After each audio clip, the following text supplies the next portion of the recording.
This is Nathan Lindorf with the Rational Independent.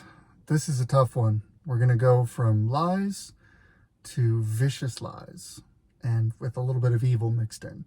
This is what's leading Reddit, so this is what we've got to talk about. First up, we have an article from the Huffington Post. Republicans who screamed about a crisis on the border now oppose a plan to fix it. You'll see this a lot when you're looking at narrative-based news, when you're seeing people who are trying to push a narrative as opposed to report objectively on what's going on.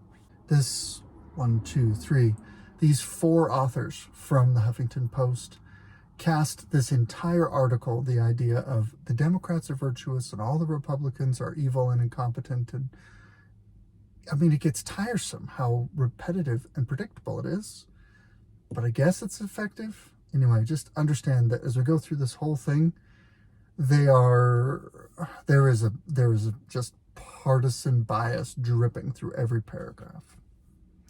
Many on the right claim the U.S. is being invaded by migrants, but also want to wait until Donald Trump is elected president again to stop it. For months, actually for years if you were paying attention, Republicans have shouted from the rooftops about a migrant crisis, an illegal immigration crisis, not the same thing, at the U.S.-Mexico border, and how President Joe Biden needs to act to address it by enforcing federal law that's already on the books, insisting the flow of migrants, you mean illegal aliens, is an urgent national security threat, like the idea that drugs and contraband and weapons and terrorists could be moving through a border where there's mass movements of people that are not scrutinized in any way. Yeah, I think that qualifies as a national security threat. Seems pretty reasonable to me. Now, many on the right are urging their party to reject the very same things they said were needed to fix the problem, including tougher enforcement measures and a proposal to automatically shut down border crossings when it is overwhelmed. Instead, they appear set on impeaching the top cabinet official in charge of the border, even though there is no evidence of a crime. This happens all the time. This is a bald-faced lie. They did the same thing with the Hunter Biden situation. There's no evidence of any crime. There's no evidence. Repeatedly, over and over and over again, just the bald-faced claim. There's no evidence, in this case of Homeland Security Secretary Mayorkas. There's no evidence of a crime for Mayorkas. Well, why are they trying to impeach him? They're trying to impeach him for not enforcing border policy. They're saying he's violating his duty to protect the country, and they want to impeach him for that. He's not fulfilling the duties of his office, so they want to impeach him. They're welcome to try. It's not going to succeed, but the claim that there is no evidence is very useful in political rhetoric because it forces the other party to provide evidence over and over and over again. And it puts the other party on a defensive. And while they're trying to debunk your claim, you can push out additional claims, and you can spend your whole life shouting about all of the lies and not get anywhere. Just spin your wheels stuck in the mud of refuting claims that are just bald-faced lies. The GOP's contortions, again, very judgmental, very biased language, aren't just grating for Democrats, but also on some conservative Republicans who have been deeply involved in crafting bipartisan legislation, which is expected to be unveiled soon, that would overhaul how migrants are processed at the border. This paragraph is exquisite in its framing. They must have labored over this paragraph for hours. Think about this. The GOP's contortions, framing the GOP's as twisting and not principled, they're just trying to get after their Democrats, aren't just grating for Democrats, but also on conservative Republicans who are involved in crafting this legislation. So the Democrats are working with the reasonable conservative Republicans, which means that these twisting contortionist GOP aren't even principled like conservative Republicans. If you're a conservative Republican, then this must be grating for you too. Deeply involved in crafting bipartisan legislation. Bipartisan is a fancy word that's supposed to imply virtue, but it doesn't. The reason why is because if you have a partisan divide, that should mean that the people in each group are principled in their opposition to the other group. So if one person has one set of principles and the other person has another set of principles, and they are diametrically opposed to each other, anything that's bipartisan means one side basically compromised their principles. That's not virtuous, not in and of itself, which is expected to be unveiled soon. Oh wait, you mean we're arguing over something that is being negotiated behind closed doors? Oh yeah, right. Everything works out great when we pass mega bills negotiated and written in secret, where the Congress is given hours sometimes to not just review the bill, but also vote on it. Yeah, that's definitely a proper way to make binding legislation that can impact the future of our country. That would overhaul how migrants are processed at the border. In other words, this is not a border security bill. This is not an immigration bill. This is not at all about enforcing the security that we need to protect our borders and maintain our integrity as a nation. This overhauls how migrants are processed. Again, not migrants. We're worried about illegal aliens. This is the crux of it. We talked about the other day. If you are in a marriage and your husband is a gambling addict and you give him the grocery money and you send him to the grocery store and he uses the grocery money on gambling to feed his addiction, then you don't end up with any groceries. The money doesn't go to the purpose that you want. If someone has ill intent and they get control of the money. The Senate is trying to, this whole thing centers around this mythical, negotiated in secret bill that ostensibly overhauls how the immigration is happening at the border. But one of the rumors that seems to be pretty persistent is essentially the idea that this shoves a bunch of money at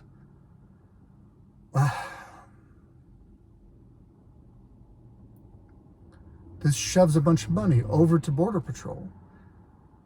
But if you're just using that to staff up at the border people who are going to facilitate people coming into the country illegally, you're not securing the border. Spending money on a problem doesn't automatically make it better.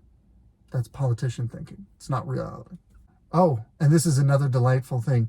One of the Republicans that's been involved in this negotiation, he's the lead negotiator, says the deal pairs immigration changes with assistance to Ukraine and other allies.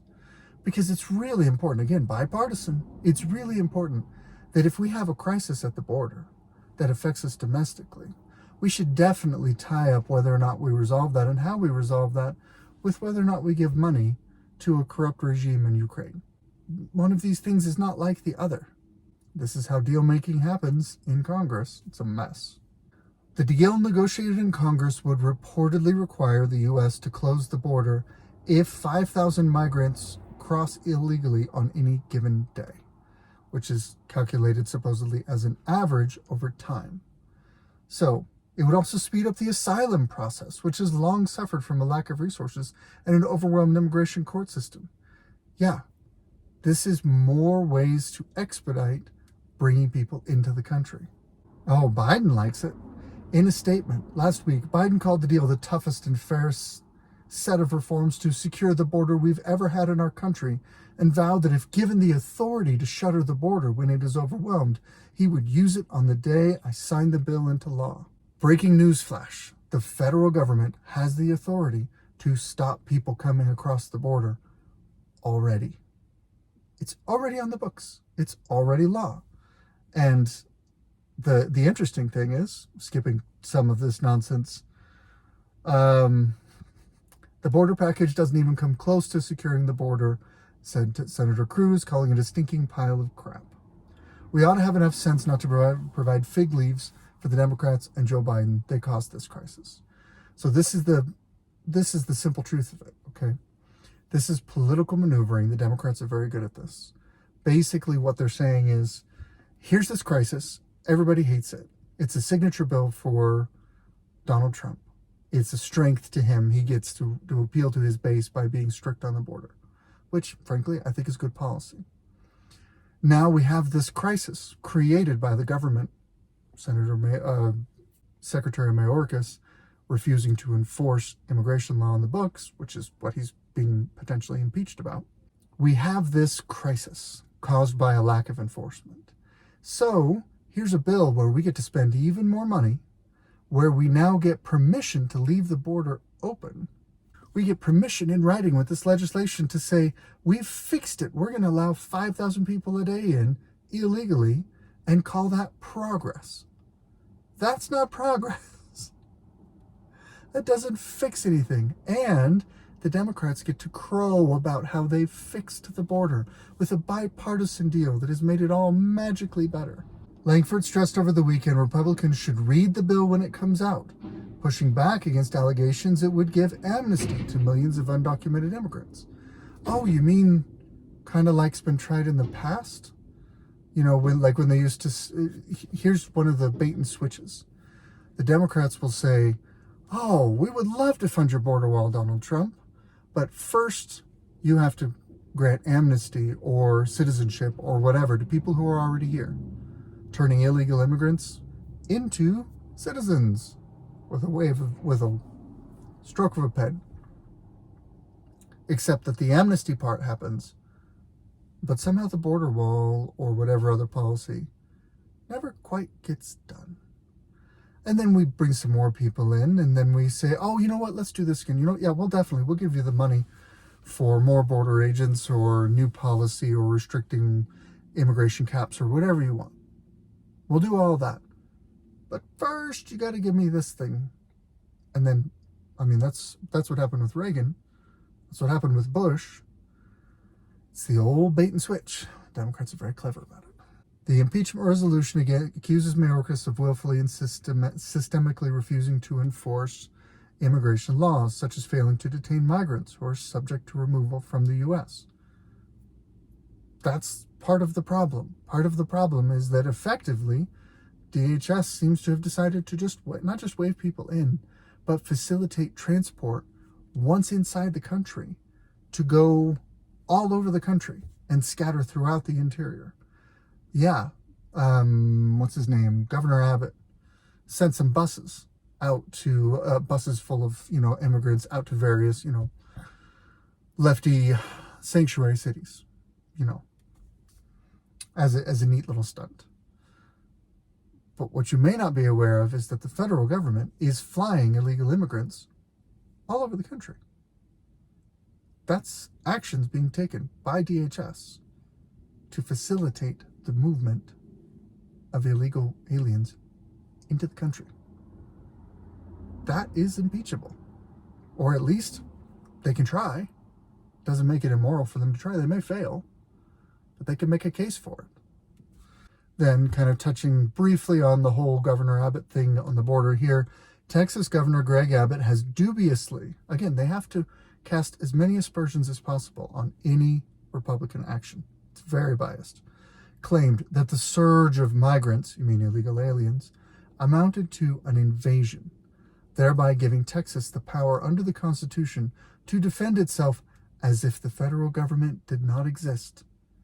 That's not what the Constitution says. That's not what Governor Abbott is saying. That's just a straight out lie. In the Constitution, the section that they're referring to basically says that it's the federal government's responsibility to control the borders, and that states are not supposed to have standing armies, that is a federal responsibility, except in the event of an invasion where they cannot delay while they wait for federal forces to arrive. In other words, the section of the Constitution anticipates a continued coordination of effort between the state and the federal forces to try and protect the border, as if the federal government did not exist. That's to breed the idea in the narrative that anyone who agrees with Governor Abbott is a secessionist or a wackadoodle or wants a civil war or whatever. No. They just want the laws that are on the books enforced. Honestly, here's the line, and this is where I'm going to stop this because we have to go to something even worse.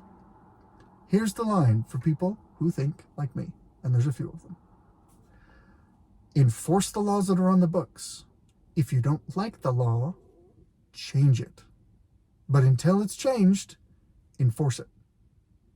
That's pretty much all we want. It ain't rocket science. Like I said, moving on to something worse. Amanda Marcotte is a treasure of an author. She writes amazing articles for Salon. We've covered a few of hers. So in Salon, it's not that MAGA doesn't believe E. Jean Carroll. They just don't care that Trump abuses women. So this is a perspective that takes a particular court case and generalizes it to basically say anyone who could support Trump is pro-assaulting women. What the ever-loving crap? That is crazy talk. Not that she'd ever spring herself to use words like rapist or sexual predator, but former Governor Nikki Haley is ready to admit out loud that Donald Trump sexually assaulted journalist E. Jean Carroll. While on NBC's Meet the Press on Sunday, Haley was asked about Friday's civil court decision to award Carroll $83.3 million because Trump keeps lying about the woman he attacked in a department store dressing room in the 90s. There's a thing in the law. It's called assuming facts not in evidence. You can get away with it in reporting. You can get away with it in the court of public opinion, but not in an actual courtroom. What you have to understand is the statute of limitation had expired on the sexual assault claim before it was ever brought by E. Jean Carroll. So they could not try the case. Having not tried the case, they could not prove sexual assault or convict of sexual assault of any kind. So how do they go after Trump when they're barred by the statute of limitations? Well, she attacks him she attacks him in the news cycle and claims, which damages his reputation, in spite of what Amanda Marcotte thinks, claims that Donald Trump sexually assaulted her in the 90s. He says, no, I didn't. She's a crazy person. And the court considers that defamation. In other words, him saying, I did not rape that woman, in colorful Trump language, is worth $83 million worth of damages to E. Jean Carroll. That alone is worth discussing. But the idea, the sheer falsity of the claim that anything related to this defamation claim proves that Donald Trump raped her is bonkers. It is pure politically driven vitriol, and it destroys the rule of law in this country. It's awful. And I'm not claiming Donald Trump has always been virtuous around women. Not at all. I mean, I think he's on his third marriage. Normally that happens because you got a wandering eye. I don't know him personally, but it would not surprise me. Setting that aside, Haley says, I absolutely trust the jury. I think they made their decision based on the evidence. Okay, whatever. No one on the right takes Haley seriously. She's George W. Bush in heels. She's Dick Cheney in heels. She is another recurrence of the corporatist Republican that's really just Democrat light, that likes to spend a lot of money on defense contracting and call it patriotic. There's not a lot of people in my sphere of the world who take her with any degree of seriousness. As the judge in the case wrote in court documents, the fact that Mr. Trump sexually abused, indeed raped Mrs. Carroll, has been conclusively established. Not in a court of law. This is a civil defamation case. You're making a claim of fact that has not been proved in court.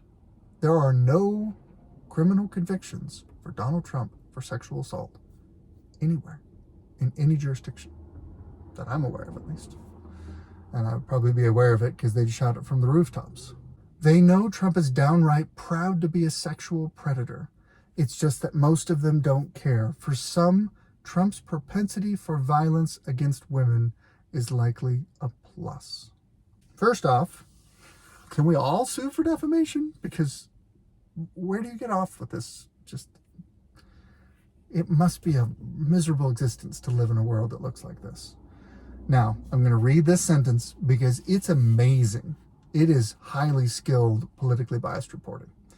Part of what is going on is the MAGA base has embraced Trump's view that he should have immunity to commit crimes because he's a star and they should have to let you do it. Okay, this is playing the game of let's grab a quote out of context from over here and another thing from way over here and jam them together in one sentence. Here's what just happened.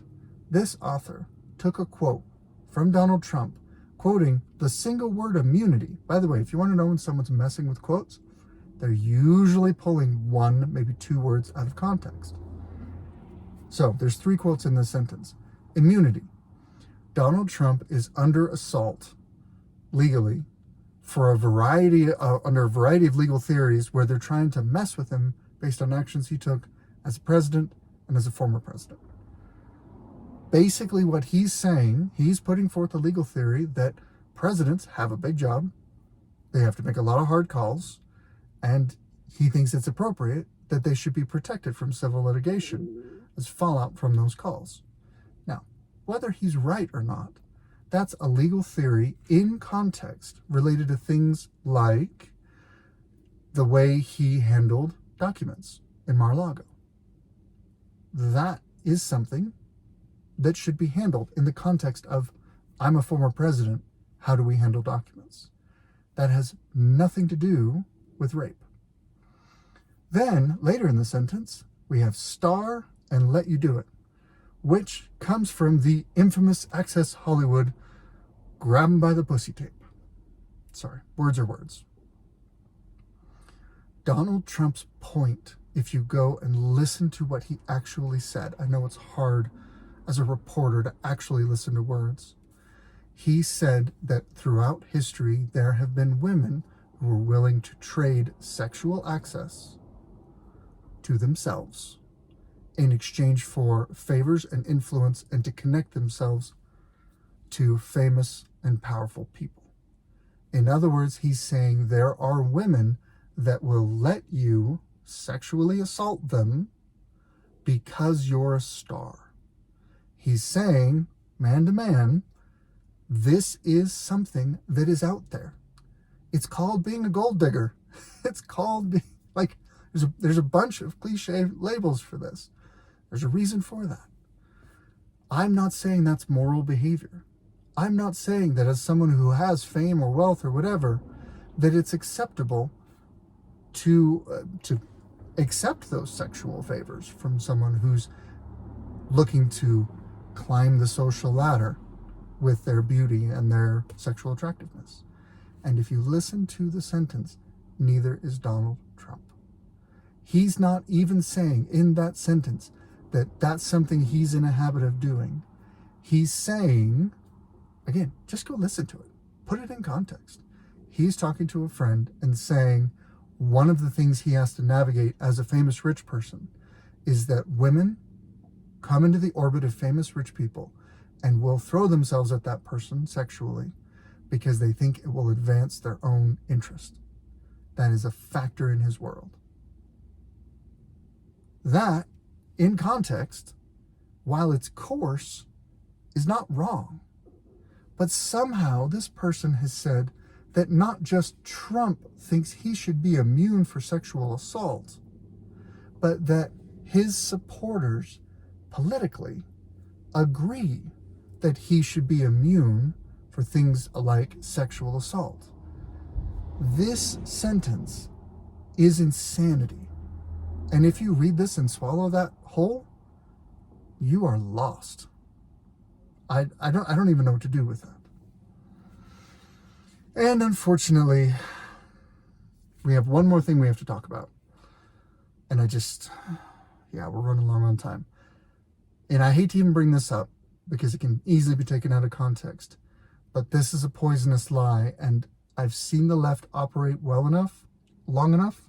They like to hang on particular facts, and they like to then take that and hammer that fact.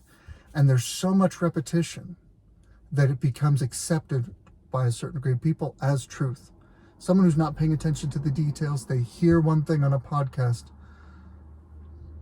absorb it, and move on with their lives. It happens to me, happens to all of us. As an example, I heard, and I was called out on this in the comments, and I'll own it. I heard a few weeks ago, back when we were talking about Colorado removing Trump from the ballot, I heard that some of the southern states removed Lincoln from the ballot in the 1860 election. I heard it, didn't really have the time to go validate it, said, that sounds pretty likely, absorbed it. Parroted that talking point in a future video, got called out on it in the comments, did my research, realized I'd made a mistake, and assumed facts not in evidence, and issued a correction in the comments. Happy to issue one here. People make mistakes all the time. But that's the power of narrative speech. If you listen to someone, or a whole bunch of someones, who all parrot the same thing, you're going to get someone in the culture. You're going to be talking to people who, they're busy with kids or their job or whatever they're doing, or a health crisis, whatever. And they heard something somewhere on the radio, podcast, CNN, whatever, out of context, just a little blurb, a little statistic, and they go, oh yeah, that sounds likely. And that becomes part of their accepted fact pattern for the world. And it's very dangerous. And here's what we're getting into. I'm saying all of this to say, this is not the last time we're going to run into this fact. I'm calling right here. This is the first I've seen it. I guarantee they're going to use this over and over and over again to push their agenda. And let's talk about it. Down here. It's a long, stinking article. Here we go. Last week, medical researchers published a paper estimating that 65,000 women became pregnant from rape in the abortion ban states since the Supreme Court ruled in Dobbs v. Jackson Women's Health in 2022. Okay. That is an incredible claim. You're not saying 65,000 women were raped. You're saying 65,000 women became pregnant from rape. That is a mind-blowing number. What are we really talking about here? Because I'm a data guy. I'm a nerd. I like to look at the reasoning. I like to look at what's the methodology behind the number, etc. I went down a little bit of a rabbit trail preparing for today's video, trying to get a handle on this number. I'm probably going to have to do some more due diligence on it. It's a little messy. I only have a couple minutes left on this video, okay? The short version is that this is a highly dubious number. This is a number that is basically some statisticians, some researchers, took survey data from 2016 to 2017 that the CDC did, asking for people to report privately their experience of sexual assault and a variety of other details. And they took those numbers, and then they went over to the Bureau of Justice Statistics for 2022 and 2023, looking at the states that had abortion bans, and for the time period between then and now, combined data from like 4 different sources stitched together, and this data set points to this probability over here, and then we add in confidence intervals, and basically they said, here's a number that kind of resembles some math we did, but we're going to use it as a talking point because no one's going to take the time to untangle this mess. So let me just pull it one thread for now, and maybe we'll return and revisit it if I can get a clear understanding of methodology. In the CDC survey, where they describe, where they source a lot of their incidents, a lot of their statistics that they then make more specific for the different states, et cetera, et cetera. In there, the results are 1 in 4 women report being raped in their lifetime. We need to be able to be critical thinkers, and we need to be able to look at that statistical claim and separate it into, can I be critical of the claim while being compassionate to the victim? And I think you can. Well, there's a thing in the law called stolen valor. The idea of you claiming to be a war hero, receiving medals and commendations you didn't earn. It's actually a criminal offense in certain places. In a similar sense, if you've been a victim of sexual assault, that is a horrible tragedy. But those who take their own experience and claim the virtue of that victimhood, even though they were not raped, they undercut and cheapen the credibility of your claim. They make it more difficult for society to prosecute the bad guys. Because as the most evil person in the intersectional hierarchy, I am a straight, white, cis, heterosexual, Christian male who lives above the poverty line, let's put it that way. I'm the bad guy.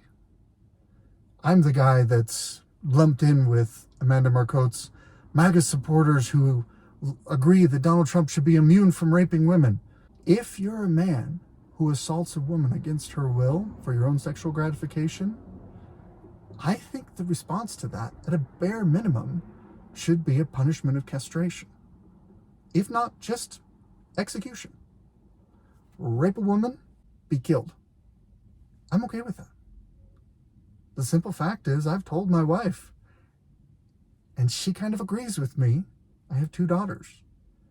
If I walk in and I see someone raping my daughter, there's a good chance that that person's not going to survive that encounter. And if I have to go to prison for that, I'm okay with it. It's a price I'm willing to pay. That's not at all anything anybody wants to experience. What I'm trying to point out is, I don't support rape culture, whatever that means. I don't support people who assault women.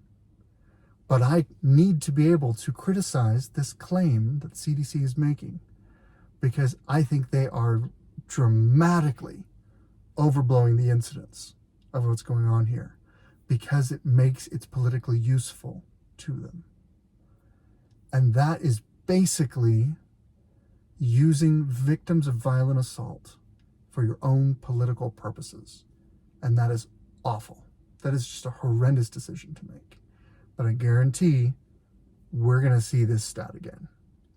This paper is very politically useful to the left.